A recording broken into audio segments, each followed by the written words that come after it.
Waktuji nogas joni do te ayaw yewerde télévision Fulbentare national musibe tedduɓe jam hire mon bismil mone émission non jam hiri hande non émission men jam hiri ma en bismudo Hafsatou Tall activiste féministe et Chérif Sy militant APR gonduɗo kadi e Abdoulaye Daouda Diallo jeyaade keddi e COJER won convergence des jeunes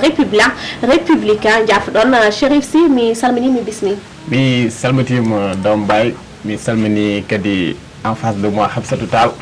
donc mi salmini kadi bandiraɓe yeɓoɓe hayaw abrirde télévision radio fulɓe foof ɗeɓe goniri e ɗeɓe goni kala e aduna mi salmini on Hafsatou Tall mi salmini mi bismimam ɗo mi salmitimama Hawa mi wi kadi mba a jarama e invitation mi salmini Chérif kadi mi salmini bandiraɓe men yeɓoɓe RTF kala ɗo ɓe mbawi wonde.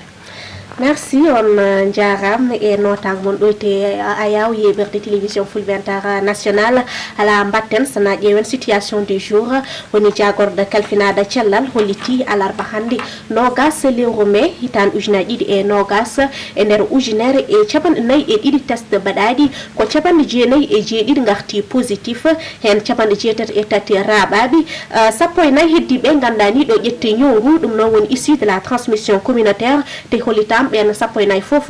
Sacré-Cœur ko ɗiɗi Benno Tali ɗiɗi Guédiawaye ɗiɗi Touba ɗiɗi HLM Grand Yoff goto Parcelles Assainies goto Ouakam goto Bel Air goto Keur Massar goto e toon to Yeumbeul ko goto hollitam e ndeñi yimɓe capanɗe joyyi e tata selluɓe oɗo saaha kono kadi jeenayyi oɗo saaha ina musra eɓen toon to hôpital walla mbiyen service de réanimation mo hôpital principal de Dakar e hôpital mbo Fann wadde ene mbawi wiide leydi Sénégal nan yaare hande e ujunaji ɗiɗi e capanɗe jeeɗiɗi e sappo e nayyi waɗaɓe déclaré positif e ndeñi ujunere e temedere e capanɗe jeetati e jeegom selluɓe capantati mayɓe goto mbaɗaɗo évacué e ujunere e capanɗe nayyi e capanɗe jeenayyi e jeeɗiɗi nene sous traitement walla mbiyan ɓeɗon eɓena cafro oɗo saaha ha joni kamɓe halfinaɓe cellal ɓaale leydi Sénégal eɓe mbaɗa erang e renndo ngo nde kormoto pellit ƴettaɗe beele kay mbawen folde ñow coronavirus ɗo e leydi Sénégal mais adoro Hafsatou situation du jour Sénégal hande enen jaare e 2714 woni ujunaji ɗiɗi e temedde jeeɗiɗi e sappo e nayyi waɗaɓe déclaré positif ɗo e leydi Sénégal en tant que citoyen holno jiiruɗa crise sanitaire ɗo e leydi Sénégal non mi wat catastrophe mi anda ko hunde hulɓe ni nde saabu hunde nde ustaki ñande foof koko ɓeydoto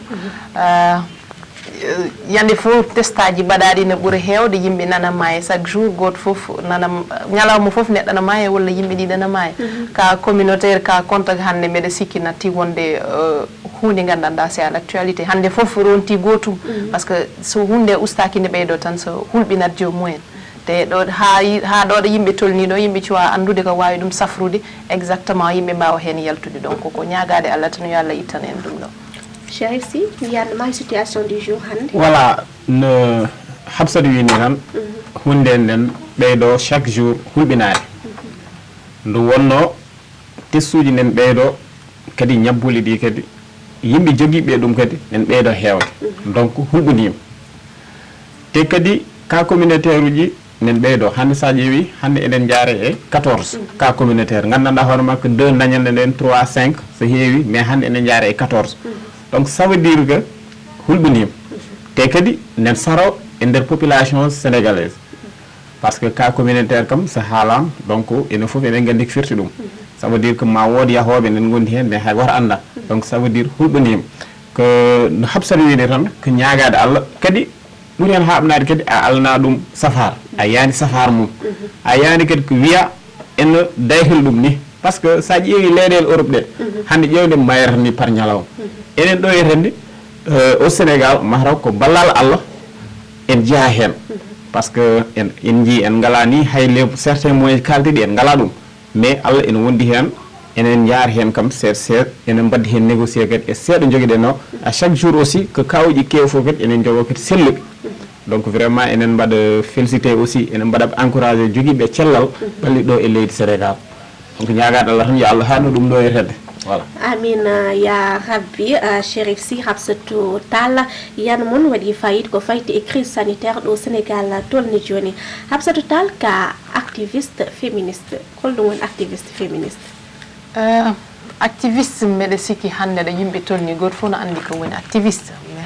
lammi ko faati e ko wite ko meda yiye ko fewani walla ko kino loro neddo walla kino loro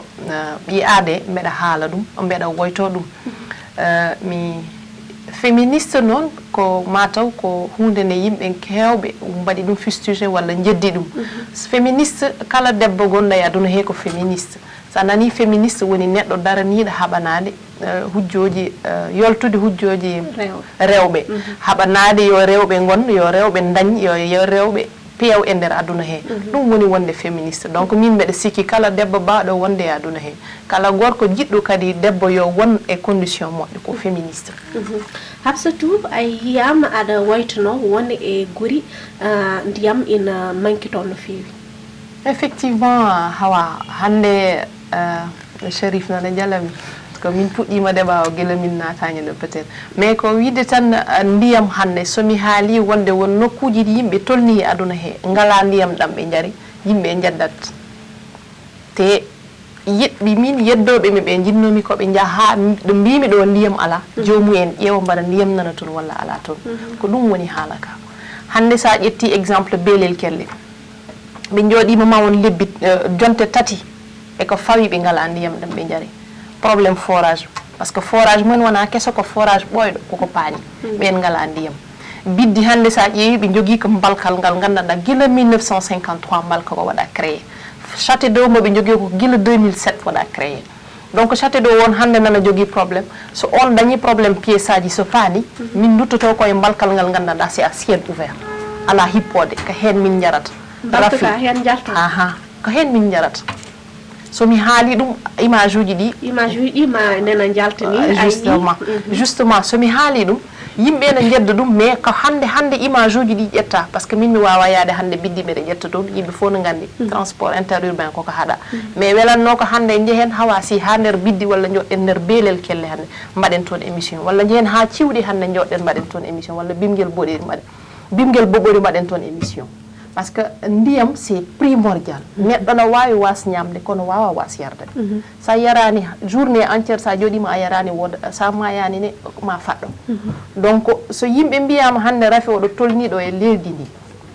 wata yimbe dentu regroupement hadama neddo ba ala ko yari ma yaha wuro kilometre uji jeedi kilometre uji sappo e joyi pour dañde ndiyam ayi a tawti gondon wuro wongo kadi ari tawti gondon wuro be dañi problème ndiyam ben so dentani hono badata ben so biyam woto dinto hono badata ha dañen ndiyam dam be jari problème ndiyam hande e nder Sénégal e nder ndido jeeri wana fiction wana invention ko réalité ko gonga ma gandanda bibbi jeeri ndi bibbi dowrini nana nguuri dum ko adi dido dumunnaji duydo dumunnaji ni kadi ngari nafani hen haydara hala sen bi jeeri ton inteska ton gaynaka jonon ndiyam dam ngakkirni ton jodel tamit jawdel de bel kayumene jograk cedel faade on fan hawa ko arandi ko kala non ko nane tan ko yimbe ko e mon ko be jari ko dum woni ko be do neddo ba ala ko yari wawa yarnude jawdi mum hande sa jeewi jeeri ndi hande natti ngayna ko natti ton wonde no woni non jawdi ndi natti hewde parce que huda ala go ndiyam ala huda ala ndiyam ala jomu en eggat njaha hande e nder Saloum so jehi nder Saloum hande ko probléme aji gontata hakkunde aynaabe e remobe nyane fo ko waraabe walla nyane fo ko nawaabe laamuno biye on nyayni gese amen so dañna hande ndiyam jodi odo nokku yimbe fo no kada yaade be njaata bangeji goddi jawdi ndi hoore mu ada yaha njaha boy njiya jawdi na domdi ha ane hoore ma njurmeda jawdi ni ala ko mbawda en parce que ane hoore ma yarani wawa yarnude jawdi ma est ce que Habsatou on ngoppata on activiste baadon fof on gaccata ha problème wad puddo yeltun badon publier e karalla kesde vidéo ji mon alandi hunde de ngandanda fof wondo neddo tolno ko heewi rufo kala ko heewi rufo problème ndiyam hande nder ndido jeeri wana hande haala bo yi hen haalede parce que hade amen yottade karallaji dido di kalata hade amen yottade hande réseau ji sociaux ji wondo min jabbi wondo min laamu wondo min dewdi e laamu hande biddi dani jodi ma 3 semaines hade belel pande biddi jodi noma do kayna pani de biddi pani ne c'était au mois de décembre lewru décembre ko ndeni biddi pani de biddi pani ne avant dum be bindi lettre be bindi of directeur of lettre o mami tottumo dum directeur OFOR jaabi ɗumen wi ɗumen ɓe gondi koye bouclage budget ɓe mbawa ɗumen wadde fournir matériel mo ɓe cohli o par ce que ɓe galana ɗum kalis guila janvier guila décembre ha ñallangal hande ɓe galana ɗum budget beelel nde ɓe dañi nde probléme forage ko ngol jaabugol ɓe mbiya donc minen min jaɓɓiɗo min poti ɗo yaɓɓu guila ɗum ɗo yottaki hande kala ɗo projet de développement haalate min mbaɗi projet min mbaɗi déposé rewɓe amen dañani hen accès sukaɓe amen dañani hen accès jawdi amen yarata minen min jarani donc haade amen yettade réseaux sociaux ji ɗum ko dernier recours ko ɗum woni ɗum komin yaaɓe hamin cisi min ngala no min mbaɗata min mbima taw so min mbaɗi erago ma wod nanɓe par ce que fonnoɓe ɓe nande nani fonnoɓe ɓe haalde ɗi kaldama mbaɗani réagir kalani walla ko kaali ko minen nafani amen wonanta amen gartam min mi noon hande ɗa ɗum o tolni wulaga jamma woppittake e goto somin mbaɗi erago ngo ma yimɓeɓe foof gar jiɗɗo wallude bandum walla jiɗɗo wallude neɗɗo tan e neɗɗo ma wood ko waɗi woda wallu balla yimɓeɓe ha daña hande ndiyam no jariri daña hande laaɓi daña hande électricité daña ko way noon e ko way noon ha heewi e nder dowri ndi est ce que mi waɗi guuri goɗɗo taari ɗum taw ina ina jogui ngakkere ndiyam toonete to wona beelel wona biddi gawɗo boof ina jogui ndiyam gawde boofe oɗo période no jogui ndiyam mais probléme gawde boofe ne aussi haade mudande ndiyam woyndu no wonno toon aɗa andi woyndu no wayni muusi guggugol tan an aɗa fina debbo mo gandanɗa sa salmani ɗum tawta ko juuɗe mum jori kos allah e bagal woyndu mais hande alhamdulillah ɓe dañi forage eɓe jogui ndiyam mais forage gawde boofe ɓolo wawa jogade biddi jogo winde ɓokki jogo wuuro alseyni jogo hande winde ɗooki jogo hande guri kewɗe nana taari ɗum tawa ko ɗen ɗon guri ma won jeeɗiɗi walla jeetati tawa ko forage goto jogui ɗumen wawa wonde hakkude jawdi e yimɓe wawa wonde habsatal justement Chérif Sy militant APR jeeyade Abdoulaye Daouda Diallo ko gère kedi no pamirɗa ɗeɗon kadi habsatal limtiɗo joni joni ngakkere ndiyam e goɗo goɗɗo ina teska toon bon en calminimo kadi ni no wini mbiɗa sikki par ce que ko neɗɗo wuuri so haali sa yeddi ɗum a tooñe kono mbeɗa anndi kadi hannde vraiment guille ko wiyete ko le PIDC programme oɗon no ari nde programme d' urgence pour le développement communautaire no ari nde hannde won guri keewɗe en jaltidi ɗumen e ŋakkere woni ndiyam woni laaɓi woni courant par exemple hannde somi ƴetti secteur amen zone Fanayi hannde commune Fanayi hannde won village uji ngalan ndiyam ngalan courant ngalan école aji mais hannde ɗum ɗon fof en mbawa wiide ittima à 100% mais hannde enen mbawi wiide à 90% ɓeɗon hannde nen dañ forage uji palki kadi ɓeydama bitimaji de laaɓi kadi mbaɗama donc mi wawa wiide à 100% ko haali ko wonani mais kadi ni laamu kadi nden waɗi hen ko foti ko wadde par ce que kadi wona enen tan goni Sénégal wona département de Podor tan woni Sénégal mais aussi yimɓe kañumen en poti ƴettude parfois oɗoji mumen c' est à dire eɓe ballodir hannde ken aynoɓe enen jogui jawɗele men walla enen ken remoɓe wona hunde foof mbiyen ha laamu adda so laamu addani en tampat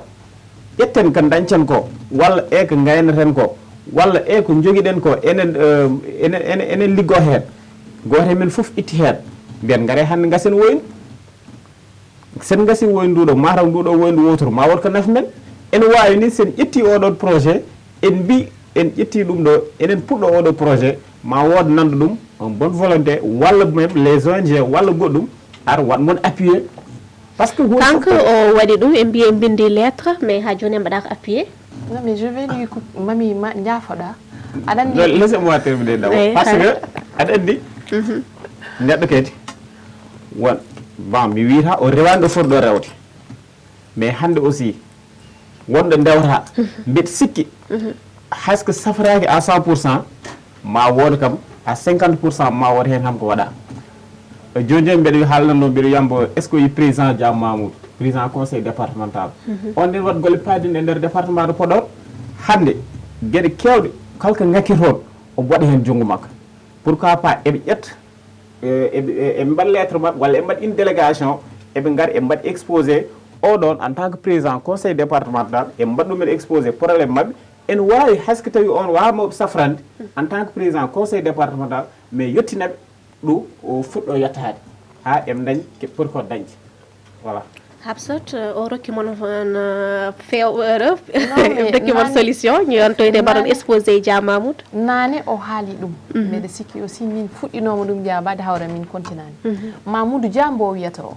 biddi nde dañi nde probléme forage je parle à la télé kala mikko ko gandanɗa sa yalti aɗa wawi noddude président Mamoudou Dia namnaɗa ɗum min noddi ɗum min mbaɗi ɗum exposé le probléme waɗani ɗum réglé non fatmi para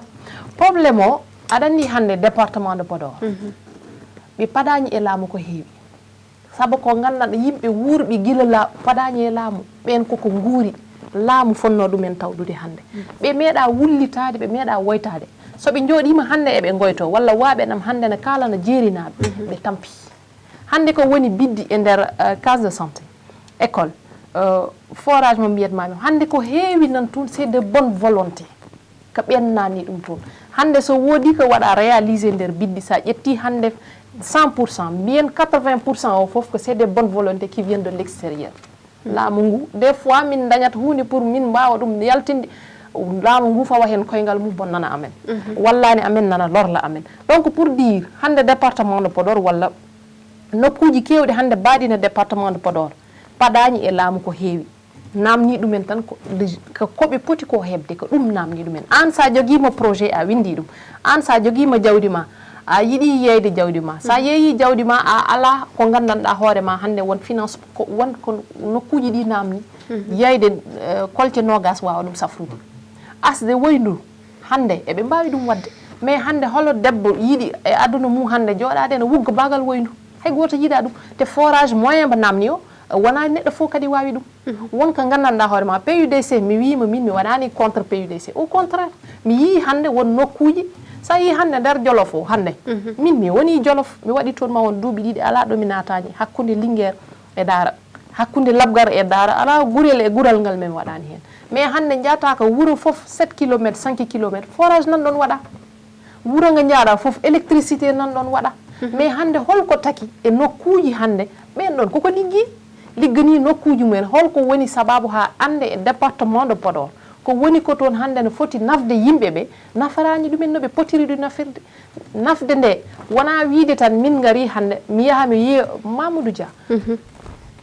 holko taki ina faɗa ha minen e min gara ina andi jeeri ndi koye département de Podor jeeya ko haɗi ɗum hoɓɓude oto mum yaha nder jeeri ndi anda koɓe guuri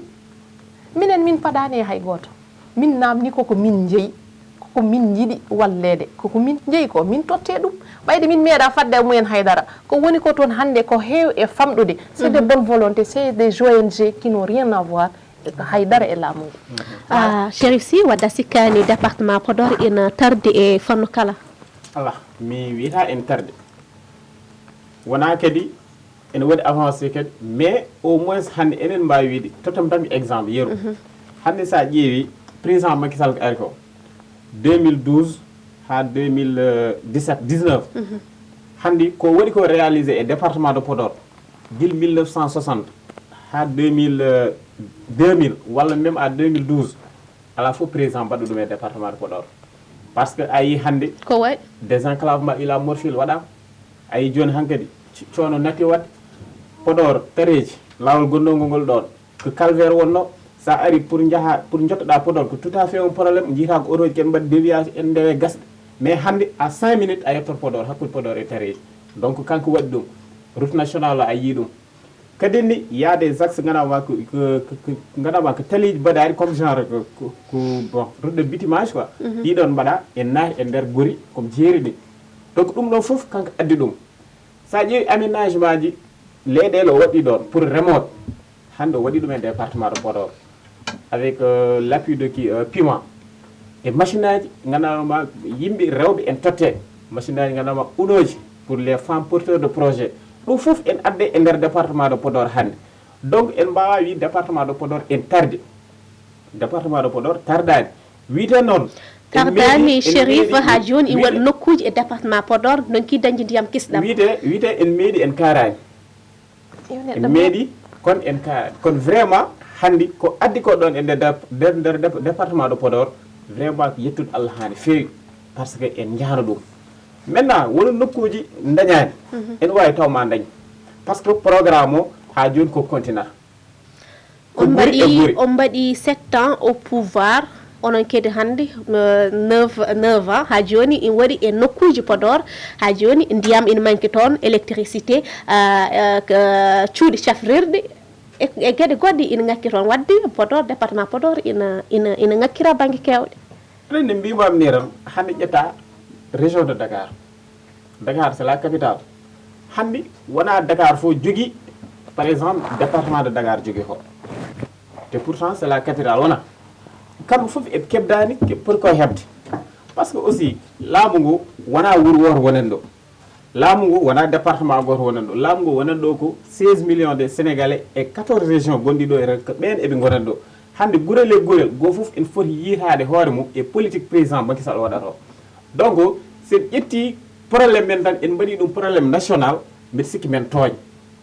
donc hunde ko feccere go fof so meeɗi goppa bande meeɗa mi haali mi woppa habsata haal wona ko ɗum woni laamu mais président Macky Sall vraiment o walli te kadi omono waɗa gasani ha joni sa ƴeewi ya beaucoup de projet te projet ko continent enen ñaagui Allah tan nguɗo oɗo crise pandémie gonɗen o yo Allah ittan men hen inchallah rabbi ha activité ji goɗɗi ɗi mbawa fuɗɗetade habsata no aɗa andi Cherif so mbeɗa yeeɓa ɗum mi jalat par ce que aɗa andi ko neɗɗo jeeyi Macky hande ko sénégal naaɓe joɓata ɗum Macky ko sénégal naaɓe ligganto Macky ko jooɗi ko hande paale ko kaali sénégal naaɓe wona yobde ɗum donc kala ko centime ɓurɗo famɗude o watti ɗum e nder leydi ndi ko mais ko ɓiɓɓe sénégal naaɓe jeeyi ɗum wona hunde wonde extraordinaire ko hunde fonde wonde aɗa andi en tolnima e nokku saano gandanɗa la chose normale mi anda hono mbawata ɗum firtude mais la chose normale est devenue extraordinaire hande Macky wadde walla laamu pour dire laamu pas ciblé juste Macky mais laamu ngu e hoore mum ƴettude hande yaha biddi waɗa ɗon forage mais c'est pas extraordinaire ça devrait être dans l'ordre normal des choses ko noon foti waade ko wiide hande sa comparaison n'est pas raison Cherif Dakar wona Fouta Dakar wona Pakaw Dakar wona Tambacounda hande Dakar ɓuuri mettude wadde satisfaire par ce que sa ƴeewi ko waɗi koɗo concentré e neɗɗo sa ƴeewi ko woni koɗo e ko jeeya hayko wona sénégalais ko woni ɗo Fouta ɓuuri webde hande wadde réalisé won projet ji e nder Dakar hande ladde Fouta ladde jeeri wonde ni toon remaka aynaka haɗi ɗumen yaade ha toon ɓe mbaɗa toon des projet haɗi ɗumen yaade ɓe nokku guese ɗe mbitaɗe hande aɗa andi ɓe mbi koɓe waɗo ɓe délimité ɗo gaynata ɗo ndemata finalement hunde yeyde ha jiiɓodiri wonti probléme aji goɗɗi ha hande ɓe donki ɗum réglude mais jinmami andinde Cherif hunde nde Macky kala ko wawi waɗande Fuutankoɓe walla hande département de Podor ko hunde fonde wonde wona jelari wona koko sadak koko hunde fonde wonde saabu Podor naaɓe koɓe citoyen ji sénégalais ji koɓe yoɓoɓe impôt koɓe liggotoɓe e nder leydi ndi donc c'est pas extraordinaire Cherif fonde wonde sa wi noon mi yeddata koko foti wonde par ce que kanko woni de président de tous les sénégalais hande kala dañƴo probléme mum ƴettoɗa waytade koye laamu donc il est là pour tout le monde mi yeddani par exemple sa haali haala ndema enen hande eɗen gandi probléme fof ko affaire leyɗele mi tottuma exemple Fanayi en 2009 mi wiyetende ko Sénéwil éthanol projet o arno nde on ganno ƴetti un projet mais après wattini que yayi même un mordom par ce que hay goto yiiɗa leydi mum neme hande sa ari a wi aɗa feynan yimɓe won yimɓe aɗa feynanaɓe leydi mabɓe ɓe mbiyatma keɓe jiiɗa kamɓe eɓe jogui ko nayyi mabɓe sa baari ɗo nayyi mabɓe ngala hol ndewi walla jawdi mabɓe ala ho rewi walla kamɓe koye mabɓe eɓe nattata dañji hele mbaɗa exposé jawdi mabɓe donc aussi on probléme nen ɗon titre foncier toujours enen ko ɗum ɗon won probléme men mais ko mbimami ko e ko golle o wonɗo e wadde ɗum enen foof en jeddani ko ɗum o jooɗiri ɗo ko ɗum o waɗira ɗo foti o jooɗi o ko sénégalais ji tottima ko ballaɗo o woni ko donc sa wallama a woni ko gonɗa o andene a wallat par ce que jangge jaam ka jahowo lawol ma kono kay enen mbawi wiide kam alhamdoulillahi rabbil alamin hande enen jetta Allah wonko dañƴen mi yeddani wonko dañƴen Cherif aɗani ko mbita ko projet ji hande leydi ala ko ɓuuri musde gara e nokku mbiya leydi ndi ɗo c'est que won projet ji ɓe gari ɓe ɓooyi funtude yimɓeɓe mi wiyani ko laamu nguɗo fuɗɗori mi wiyani ko laamu jawtoriɗo fuɗɗori mais koko ɓooyi ɓe ngara ɓe mbi hannde dokke amen 15 hectares commune remoɓe ɗum ɗo so ɓe jeehi ɓe mbaɗa toon usine aji ɗi gandanɗa hoore ma ina heewi hannde leydi ndi chimique walla toxique waɗa nuire santé yimɓe ɓe ina waɗi projet ji ɗi gandanɗa so ngari toon nafata ɓiɓɓe leydi gonɗi ndi toon nafata ko au niveau international walla nafata ko adduɓe ɓe projet ji mumen ɓe ɓooyi funtede à tel point que kamɓe koye mumen ɓe mbaɗi ɓe natti hoolade hay goto ha ɓe totta ɗumen leydi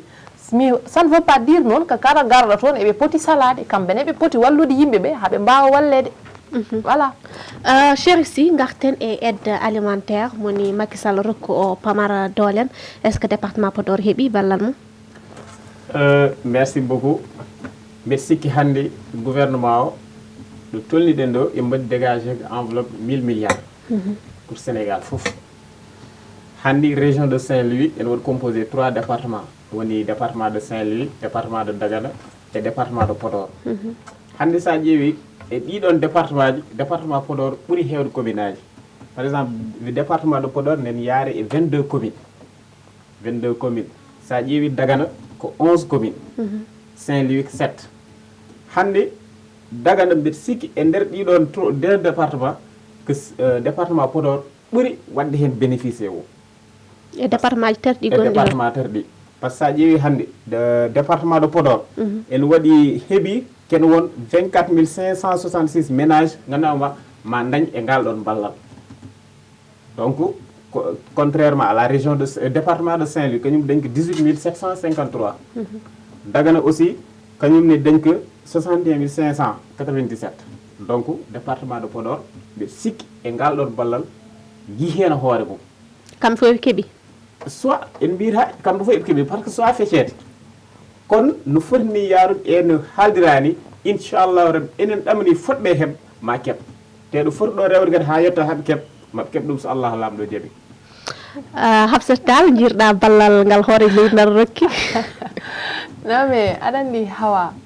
wonɗo yimɓe tolno toon nane mi wi ɗum fo ete sérieux o yim jiɗɗa wide komi waɗani sérieux heddi komi haalata ɗum mais aɗa andi wonɗo yimɓe tolnoto oɗo situation mi yimɓe goni ko kamɓe mbaɗi ɗum créé je pèse bien mes mots kamɓe laamu ngo kamɓe mbaɗi ɗum créé situation oɗo alana yimɓe ɓe si kamɓe yimɓe ɓe kayɗano yimɓe ɓe ɗomɗano pourquoi hande ɓe yimɓe ɓe tolni ha ina kayɗe ina ɗomɗate ha joni yimɓe cuwa hebde ko poti ko hebde ɓe uddi foof ɓe ala fof ko yahata ala fof ko dillata ma won hande lewru walla lebbi ɗiɗi leydi ndi yahani kadi ballal ngal ɓe mbi ngal ha joni suwa yotto mais attends ɗum ɗon soɓe balluno yimɓe ɓe hande koɓe ƴetti ko kalisaji ɗi eɓe mbiye ɓe coodoye maara e diwlin soɓe ustuno maara ɓe mbaɗi ɗum mais ɗum c'est à la dernière ɗeɗo balɗe battuɗe mais soɓe gaddarinoma ɗon ɓe usti maara ɓe usti diwlin ɓe dokki yimɓe ɓe possibilité ɓe jaaha ɓe mbaɗa leurs activités par ce que leydi ndi tolninoke hande e 30 décès walla combien de cas hande plus de 1000 et quelques cas yimɓe ɓe tolninoke ɗon ɓe mbaɗa de telle sorte que ɓe mbaɗa aménagé luumaji ɗi ɓe uddunni ɓe mbi hande luumo biddi hande onon jonta yo gawde boofe naɓe ngar yo tareji naɓe ngar mais son ngari distance oɗon 1 métre 2 métre daroɗe ɗo mais yimɓe ɓuuri yidde cellal neɗɗo a wita ɗum mayde nana ina yaha toon hay goto yiiɗa ɗum ɓe ƴetto ɗin ɗon moyen ji ɓe nanna ɗum e nder yimɓe ɓe ɓe goppa yimɓe ɓe ɓe liggo ɓe jahana koye mumen ɓe mbasa wonde des dépendant e gabbe tatemare e toɓɓe ɗiɗi diwlin par ce que kalata ko affaire ménage uji ɗin ɗon département de Podor ko woni ko toon e ɓiɓɓe adama ala e département ji goɗɗi e nder Saint-Louis a haali ɗum nane jeeri ndi e hoore mum sa ƴetti ɗum mi haalani waalo ngo jeeri ndi tan mais bon puisque jeeri koko yejjita hewani waɗede compté jeeri ballal alata ha heɓa jeeri ala ko yettoto ɗum jeeri ala tinaka tinate tan ko période goto woni soɓe gari eɓe cohli wotaneɗe ɓe gara goto e mumen woni municipal woni présidentiel woni élection mbaɗo wonde fof ko nden ɓe jottoto nder jeeri ndi so yewti aɗani koɓe mbiyatma jeeri no woɗɗini heewi poussiére haɗata jeeri hewde poussiére maaro hande so ari hade jeeri naɓe hebde ma taw maaro ko rumti aɗa andi Hawa justement so wi kamɓe mbaɗi ɗum créé mi ne suis pas d' accord aɗa andi ñawngu hannde ko ñawngu gonɗu en ngari en jiiɗi faggade walla en jiiɗi dandude leydi men ɗum waɗi won gueɗe kewɗe ko dartina walla koko udda sa ƴeewi hannde frontiére uji hannde woni less won dow won maayo haydara yahaade fof koko baara ganƴan premier men cas men addan men ɗum caggal leydi ummi ari naata e leydi Sénégal a yii hade udduri ha ala fof ko haala wiya pourquoi président uddani leydi ndi uddani frontiére uji guila avant ken waɗi trop tard comme no Italie no dañiri ni walla France o uddi frontiére uji kadi hewɓe gone woytade muusi ñanden tout récemment a yeeɓi no wonde message makko o wi ko apprenez à vivre avec le virus c'est à dire hankkadi yen ƴettu responsabilité yen guurde ñow yo goo fof noon kadi yen guurde yo goo fof kadi ni won responsable hoore mum yo goo fof won médecin hoore mum ayi o haali nane o wi luumaji ɗi aɗanni wonka wawa wadde contrôlé te kadi kalden goonga ayi population sénégalaise wona yimɓe fof noon ene waɗi yimɓe en metti wadde e laawol sa wi hannde distance 1 métre e nder luumo en muusi surtout sa e Fouta wona yimɓe hannde hayso ka ari a waɗi ɗumen sensibilisé pamatama ni kalata keɓta hom ni donc ɓen sa waɗi a addi ɗumen e nder jeere e nder marché mbiɗa ɗumen darto darga e mbawa wadde donc ce serait très difficile mbaɗa contrôlé yimɓe ɓe ha gandanɗa hoore ma hannde Fouta hannde enen alhamdoulillahi rabbil alamin nemen leggal ɓe jaare ɗon ɗo en coa dañi ka yettude Allah par ce que ene waɗi mesure aji kadi ƴettade enen mbaɗa kadi félicité et remercier kadi les autorités administratives département de Podor ha kadi yetti e région de Matam goo fof nden daari hen darde mum moƴƴere pour kawƴi mbasnade e nder diwan men voilà Hafsatu jiɗɗa haalde aɗa andi min mi famata wonko heewi ko gandanɗa hoore wonno ko iri mawde joguimi wonko gandanɗa ha ɓurtat natata walla natata en fait hoore nde koko yori kos mais d' accord ɗum tagi wadde affaire o min mi famata sa wi aɗa andi hannde crise o aɗa andi ko holliri ko réalité ji ɗi yimɓe goni ɗe wurde hannde sa ƴetti sa wi yimɓe an joguide force de l'ordre wawa wadde yimɓe mbaɗa respecté couvre feu on wawa ƴettude force de l'ordre waɗa respecté distance hakkude luumaji jaaɗa hannde Fouta no wi toon mbaɗ ramasse ari natte galleji mon jaaha gueɗaɗo furo e sukaɓe walla jaaha hannde fana mbiya sukaɓe natte galleji mon mais jamma yimɓe jahani woni nokkuji sa wi aɗa waɗa toon couvre feu a tampani jomumen ƴettude ɓen ɗon nanno ɗumen e nder luumaji wi yimɓe yo mbaɗa respecté les mesures prises ko ɗum ɓurno hewde wadde sens gaddari yaadi ko luumaji mbasa wasa wadde luumaji ponno wadde oɗo temps crise non kanko ele pour luumaji gono faut pas me faire dire ce que j'ai pas dit j'étais pour luumaji ɗi goppe continent mais à une condition ko mbimami ko yimɓe ɓe ɓe ƴettiɓe ɓe jippini sur le terrain pour faire respecter le couvre feu walla ɓe mbaɗa ramasse yimɓe ɓe soɓe nannude ɓen e ñalawma luumo wiye hannde dimanche ko tel yonta ɓe ƴetti ɓen ɗon yimɓe on effectif ɓe nanni ɗum e nder luumaji ɗi hawa hay goto ɓallata ko goɗɗo kono en majjani habsatata luumaji mbayi dante ɗe yimɓe ɗon ça serait trop difficile mbawa rentide yimɓe mbawna ɗumen distance 1 métre wawa wonde mi jaɓi c'est très compliqué c'est très difficile mais en même temps miccoɗe ko mbimami ko joguiɗe effectif jippinde des hommes en tenue pour faire respecter walla no mbaɗa ramasse yimɓe jamma on ɗon effectif ebono yooɓe nannude min nder yimɓe ɓe mbaɗa respecté mais hannde tolnima ɗe gandanɗa luumaji ɗi pour wiiden uddi ɗum c'est un problème ça revient au même ay ko mbimami ko soɓe mbanna ɗum les gens wiyama hannde apprenez à vivre avec le virus mais pourquoi pas dès le début ɓe mbiyi yimɓe ɓe ɗum ɗo koko ari hay goto anda mande haɗata gurden hen comprendre mesure ɗi ɓe ƴetti ɗi hannde foof à la dernière minute mais soɓe gada rinoma ɗum hannde leydi ndi tolnota ko ɗo ko noon tigi Hafsatou Tall activiste féministe et Chérif Sy militant APR gonduɗo e Abdoulaye Daouda Diallo jeeyata kadi e COJER Chérif Sy en jii Abdoulaye Daouda Diallo woni ɗo jagorɗo ya garta woni ministre des infrastructures est ce que poɗonnam jiiti hen koye mumen eyyi haɗem arde no wonde ministre de l' intérieur no wonde ministre des transports et des infrastructures aɗen ɗo woni intérieur o waɗi toon 4 ans 6 mois te kadi o waɗi toon golle mbaɗe fayida e nder département de Podor ko hewɓe jejjitata ko waɗi par ce que no wonde toon y a beaucoup de préfets et adjoint même dañi département Podor dañi ɗum kono mataw wonde wiyoɓe won yimɓe ubbata nema mais no wonde toon hande département de Podor dañi yiiti hoore mum e laamu ngu ɗon nem jiiri koye mabɓe laamu ngu par ce que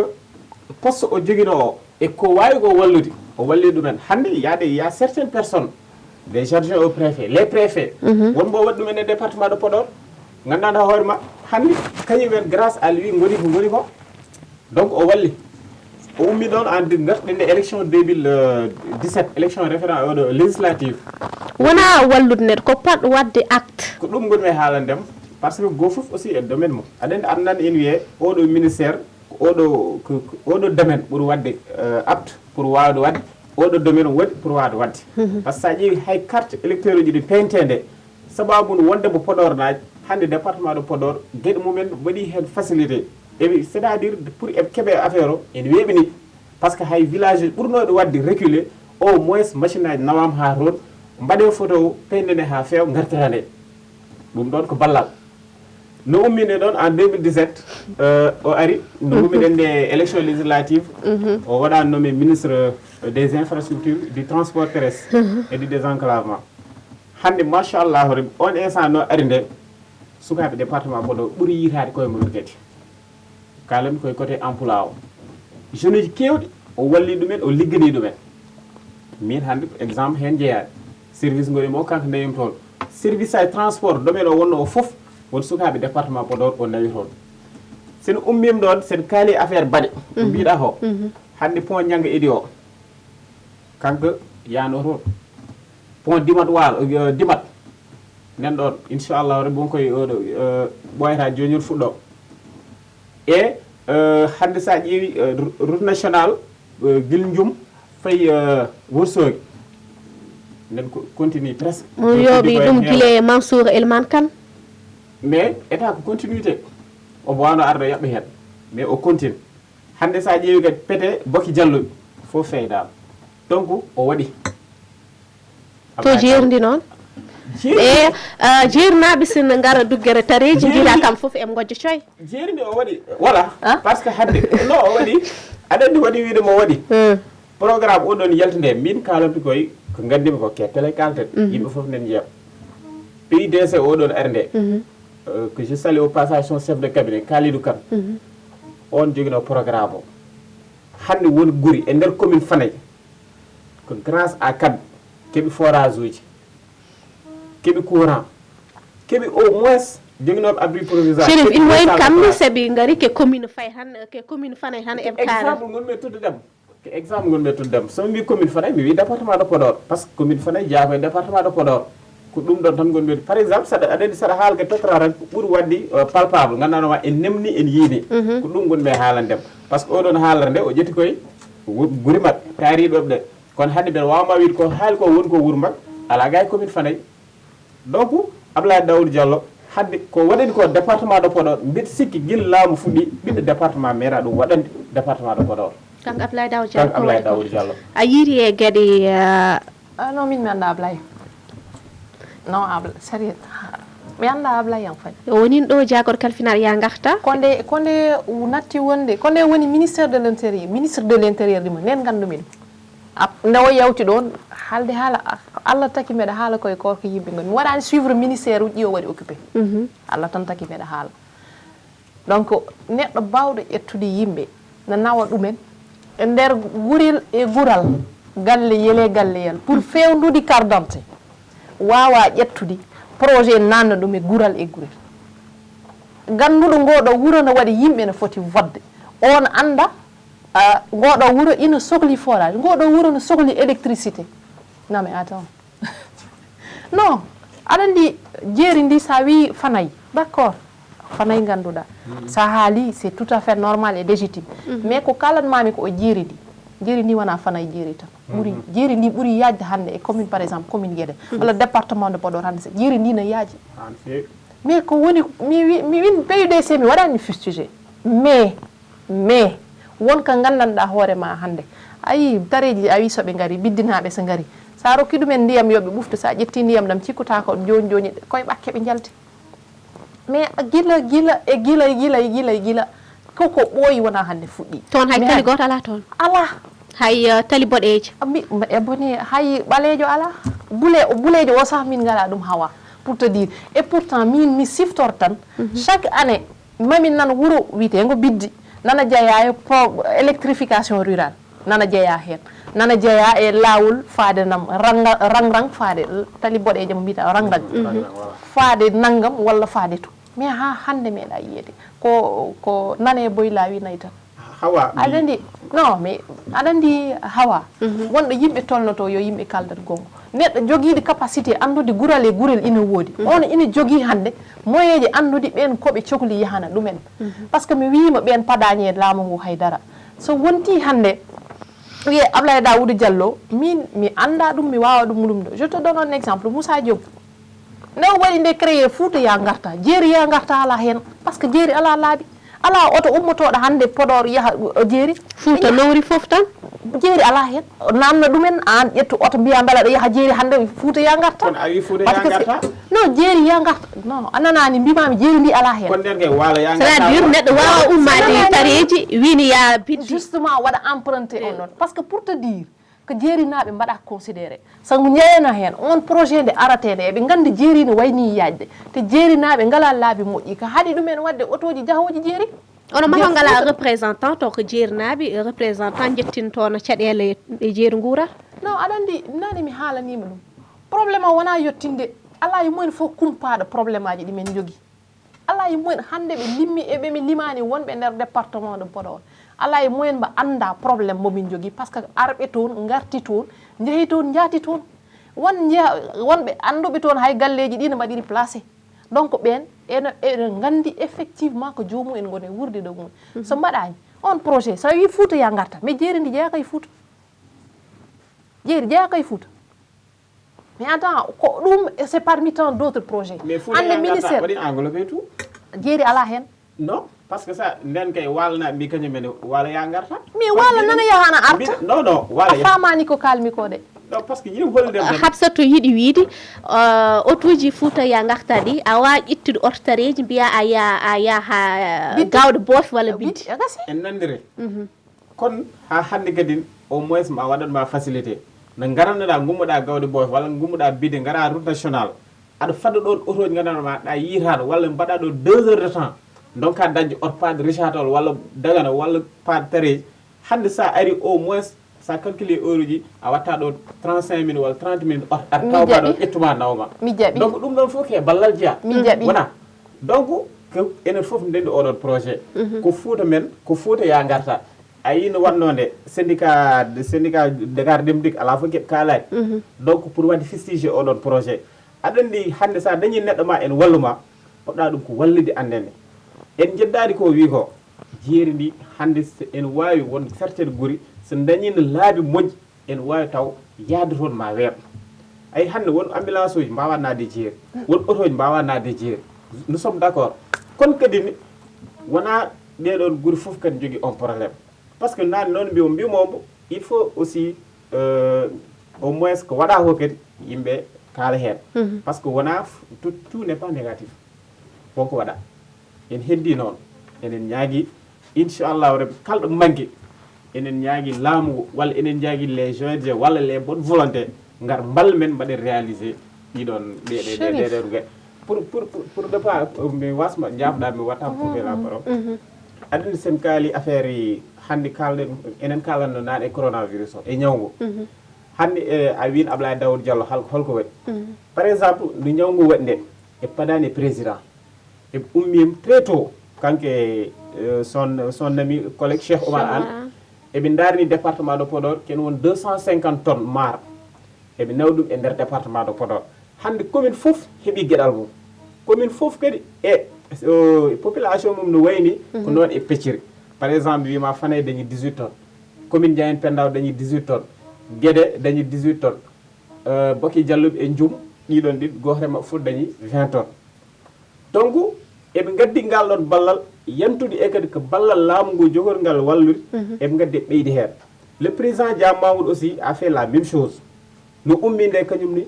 ƴetti enveloppe million ngaji ha heewi waɗɗum e nder département o sababude wallude e faggade e haɓade oɗo boros bonɗo mbiyeten coronavirus hande no ari nde je donne un exemple Kalidou Kane le chef de cabinet du ministre des finances et du budget au départ o waɗi dégagé une enveloppe de 2 millions 800 o soodi des produits hydroalcooliques woni gandanɗoma pour haɓade walla pour wawde pour wawde haɓade nguɗo ñaw woni mbiyeten coronavirus o nawi ɗum e commune Fanaye kal poste de santé kal case de santé gonnoɗo e nder Fanaye waal axe goudron ha jeeri o totti ɗumen keeɓi hen gueɗe mumen ummi ɗon o ƴetti 1 million francs CFA o waɗi ɗum participer e cellule de lutte contre le coronavirus e nder commune de Fanaye 1 million kanko o waɗi ɗum hen tout récemment min gummi ko Fanaye plus de 10 tonnes o nawi ɗum toon hen kankone hande 10 tonnes toon to Fanaye 10 tonnes maar plus temedere e capanɗe joyi paquet tamroje o nawi ɗum o waddi ɗum hen hande sa yeehi e nder Fanaye kal mi wiyata mam galleji fof keeɓide kono hande aɗa wawi à 90% e galleji e nder commune Fanaye keeɓi e ngal ɗon ballal donc aɗa oɗon walli tenden walla ko Fanaye naji mata ke commune Fanaye o jeeya o wona maire o wona haydara c'est un chef de cabinet mais o fadani kadi e laamu ndu wonno kadi sa dañi teddugal e politique a ruttat population tottuɓe ɓe ngal ɗon teddugal o faami ɗum law o waɗani politique noon mais o waɗiri ɗum ko saabi Allah e nelaɗo e acte social e caggal oɗo crise bonɗo gonɗen e wuurti ene muusi noon ndu wonno jeerinkoɓe ke dugge mbaɗatno basé pour yeeyde jawɗele mumen dañ ko mbaɗir dépense coɗoto sac maro walla bidon diwlin walla oɗo nawor hande donki dañi on possibilité walankoɓe awannoɓe walla remannoɓe ngar jeere jeeyi liɗɗi mumen ha para puɗɗo duggude naw galle hande donki dañi oɗon accès ɗum foof en muusi en jeddani donc mais kamɓene eɓe paami eɓe gari wadde appuyé o exemple kadi ñaaguima tan s'il vous plaît mi haɗ juuri acci Hafsata haala ñaaguima tan que président Macky Sall hande vraiment enen fuutankoɓe enen ɓestan pour se surtout e oɗo instant eyyi mais garti hen ho waɗa anticipé ma en garti hen Hafsata Tall jinɗa ɓeydude e ko Chérif haali ko Chérif mbiɗa sikki en fait min pamadirta walla min pamadir Sall walla o yiiɗa famde non o yiiɗa famde aɗa andi caliɗo mom koko sali tan koko faali o caliɗo ha faali mais mi arta Fouta ya garta mi waɗi précisé mbimami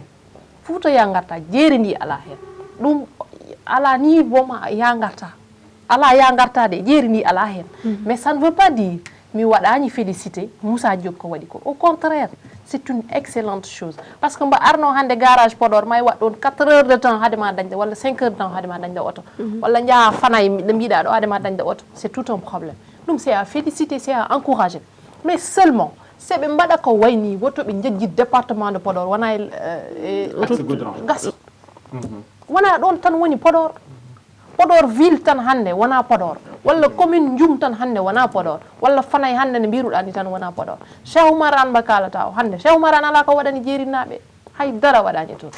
Abdoulaye Daouda Diallo joli kone pa mi yañi projet ji ɗi waɗi mi yañi ko addi hande e nder jeeri ndi Moussa Diop pareil par contre won neɗɗo baɗɗo distingué woni Mamadou Racine Sy on o addi o fadani hay goto chaque année ina waɗa ɗum kala nde ari jeeri ndi commune Guédé kam jeeri ndi ha hawri ha fi feggere ma ƴotti yettintoon maara e diwlin o fadani ha corona ara gila avant corona ina waɗa ɗum nde corona o ari de aussi o naati e nder district gonɗi ɗi e nder jeeri ndi o totti ɗumen nde matériel pour se protéger toon ina waɗi courant ndiyam école aji ala emin jogui hande Namarel ne waɗi collège alhamdulillah par ce que Harouna aussi moni liggo Harouna Gare Diaran moni liggo Namarel ko waɗi fayida Namarel hande ne jogui collège ne jogui poste de santé baɗɗo équipé vraiment alhamdulillah Harouna nana liggo mais aussi jeeri ndi wona Namarel tan comme je dis koko yaaji donc hande étudiant ji gonɗi ɗi toon no mbiye yo mbaɗ suivre des cours à distance mais réseau problème réseau e hoore muɓe jogui neɗɗo mo gandanɗa machine ma sa huɓɓi ɗum haade mum wadde haade mum ɗumninde waɗa décharge en 1 heure de temps pour mbawa ɗum wadde recharger parce que panneau solaire ɓe mbaɗat utilisé te ɗum c'est pas évident c'est pas donné à tout le monde électricité ala toon ndiyam ala toon lawol ala toon et pourtant soɓe jiiɗi toon yettade eɓe jotto toon kamɓe laamu ngo gasi holɗi projet ji jogni ɗon département mo Podor Chérif Sy projet département de Podor hande en keewi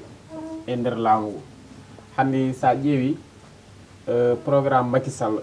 no wannode tourné makko économique o mais en même temps aussi e campagne oɗo campagne présidentielle oɗo jowru waɗi promettre département de Podor gueɗe kewɗe te kadi eɗen ñaagui Allah mbo haydarti hano yo Allah rokkubo timminde oɗo mandat kadi hade timminde kadi ɗiɗon projet o waɗɗo men réalisé hande mbeɗa sikki enen jogui probléme infrastructure sanitaire ɗum enen mbaɗ ɗum souffrir te mbeɗa sikki ɓoyata hôpital de Kaskas a yi joni gasa Allahu lamɗo jaaɓi sen ummima ɗon kadi ne au delà de infrastructure sanitaire uji kadi eɗen jogui probléme infrastructure uji éducation eɗen jogui ɗum abri provisoire hande ene keewi e nder département de Podor mais inchallah enen ñaagui Allah te kadi enen cikki ɗo hade manda o gaz ɗum foof mbaw ittu ɗum e nder département de Podor ha won zéro abri provisoire kadi ne hay oɗo infrastructure sportive en ngala hande a meeɗa a yiita e nder département de Podor gandanɗa hoore ma wuuro en dañi tan stade multidimensionnel walla stade tan ganduɗa ma mbaɗo fonctionné normal comme stade uji gonɗi ɗo e ren e Dakar walla e région de Saint-Louis ɗum e nder département Podor en ngala ɗum te ɗum foof inchallah haade oɗo banda gaz mo gonɗen o haade 2024 so wonani mbiɗa andi nguɗo ñaw taarigo men kanko men wadde gueɗe men kadi no foti ni foti waɗir hande ene wawi taw won projet ni taw gasi wona puɗɗama Hafsatou Ly en tant qu'activiste féminine Hafsatou Tall comme joguiɗo sen mbiyata Hafsatou Ly ɗum waɗi ɗum Hafsatou Tall en tant qu'activiste féministe en jii ko teska woni rewɓe en keewi yanede onon ne holde dar dariɗon hen ko fayti agression violaji aɗa andi jeeri men to mo yimɓe ne mbawi ɗum wasfamde mais violence uji ɗi rewɓe ɗi mbaɗata subir soɓe kalanima ɗum a yeddat violence noon wona a jaggi neɗɗo tan a waɗi violé konngol ina ɓuura musde e baɗal par ce que aɗa yi jomum en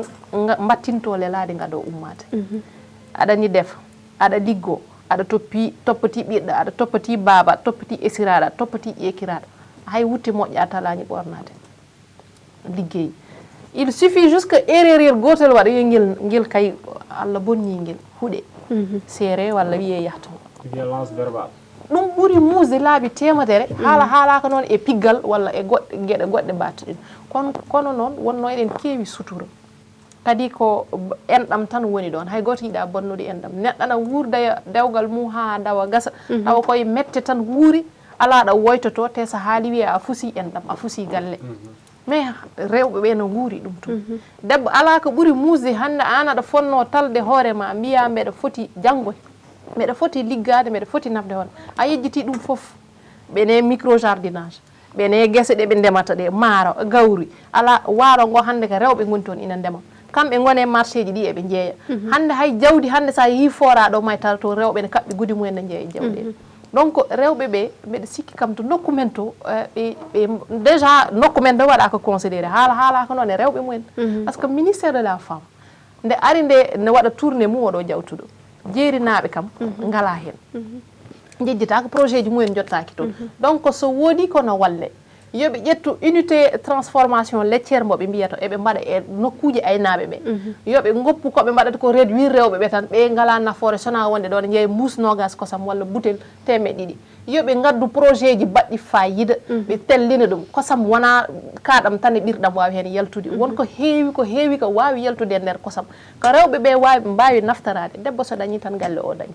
hawa machallah ɗum wayni hojomaji kokkaɗen ɗe gassi Chérif holko mbaynirtoɗa mi wawa artude côté violence o artu hen seeɗa tan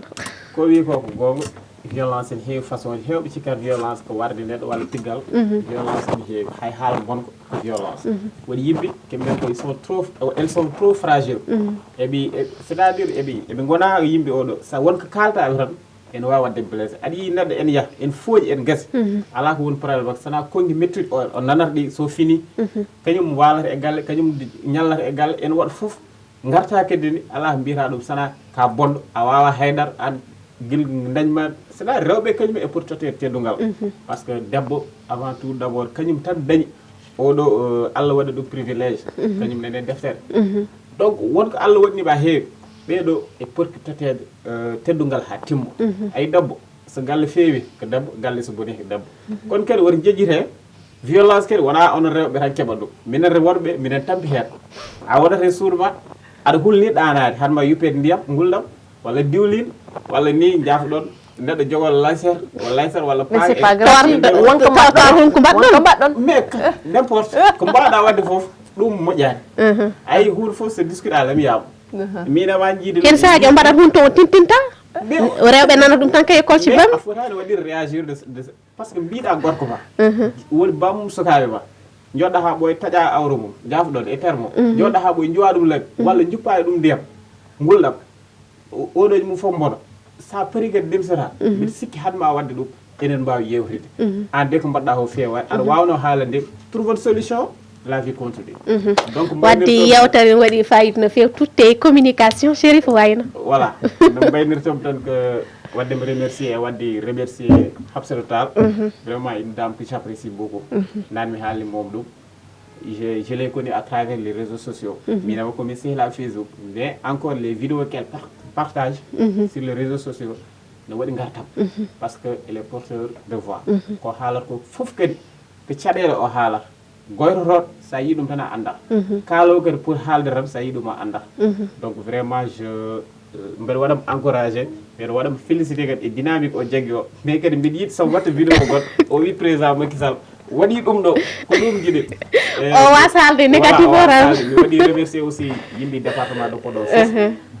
à l'occurrence mbeɗa salmina le responsable monsieur Kalidou Kane mon leader politique kañum ko je félicite ganawma nen waɗa gueɗe baɗɗe payidinde e nder commune de Fanaye donc monsieur Kalidou Kane e population commune ay minen ñagamo horo haade Fanaye tan inchallah exactement am sotuwol ko mbaynirtoɗa Hawa min de peut-être ko wadde deux points si je peux me permettre en fait ko gaddotomi wiide nane a haali wonde affaire million ngaji ɗi mbaɗɗi éjecté mi ponno ɗum wadde bien avant virus o no ara j'espère que virus o so yawti aussi maɓe continue dynamique moɓe goni o so ɗum yawti ko wadde lancé un appel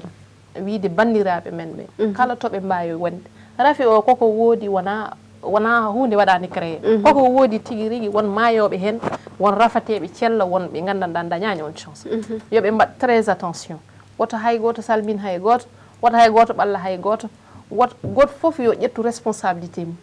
les gestes barrières gasi goto foof yo ƴettu responsabilité gofo yon docteur hoore mum goto foof ko wiya ko kaaɗe ɗo gel uji e masque uji kala koɓe mbiya yoɓe mbaɗa respecté les mesures yoɓe mbaɗa respecté hygiène mumen ɓe mbawa rentade rafi o kadi jaagol hakkude guure e guure ɗe so gandanɗa wawa wasa wonde tawi aɗa wawi yeeyoyde wasa yeeyoyde jawdi ma goɗɗan wawma yeeynoyde nende noon onon foof wuuro ngo mbiyon hande de ko Chérif dawata min ƴetti jawɗi amen sappo min desni ɗum hawa jawdi mum min jawdam min jeehi min jeeyi min desnima an yah an goto yah yeynoye amen sa arti tawa yimɓe ɓe jahani no potini yarede ni so ɗum yewtiɓe yimɓe wiyoɓe mi ɓe mbaɗa waɗa politique mi jaabo ɗumen tan mbeɗa wawi wadde politique haydara haɗanimi wadde politique mais juste une chose peut être mami haal ɗum e français mi wawi ɗum firtude e pulaar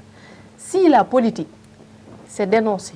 Si la politique, c'est vouloir le bien-être de sa population, si la politique, c'est vouloir le développement de sa localité, si la politique, c'est vouloir l'émergence de son pays, je fais de la politique. Par contre, si la politique, c'est la manipulation, si la politique, c'est les fausses promesses, si la politique, c'est l'oubli de sa population, je ne fais pas partie de cette politique-là, mais waɗani on politique. Ngonirɓe ɗo ko bandiraɓam ina nguuri ko muusi mbeɗa yiɗi yoɓe balle ɓe ɓooyi woytade ɓe nanani Allah no rokkimi ko famɗi ko hayso Chérif ina keɗo danam ne ɓe yettina Chérif wawa hen jaggude an jagga hen goɗɗo jagga hen yimɓe foof daña jaam ɗum noon Hawa mi wiima vraiment merci beaucoup e RTF naaɓe équipe mon foof on jarama rokkude amen possibilité wadde exprimer plateau mono ha bandiraɓe mbawa hettade kadi Chérif ngacca hakke no fewi peut être mami haal aussi ko Macky waɗi ko golli e nder nokkuji men ɗi par ce que so waɗi haale so waɗani haale donc vraiment anon foof on jarama Allah jarama invité jam Habsatou Tall activiste féministe Chérif Sy jeeyade lande APR kono keddi gondude Abdoulaye Daouda Diallo jeeyade kiri ko gère émission men jam hiiri haadi ɗo ha aljuma inchallah wondude e hoɓɓe woɓɓe en jetti en jaari camaraman men Mamadou Gueye toon to régie to won ton ko Cheikh Fall Khadija Diallo musidɓe tedduɓe Allah jaramon jarama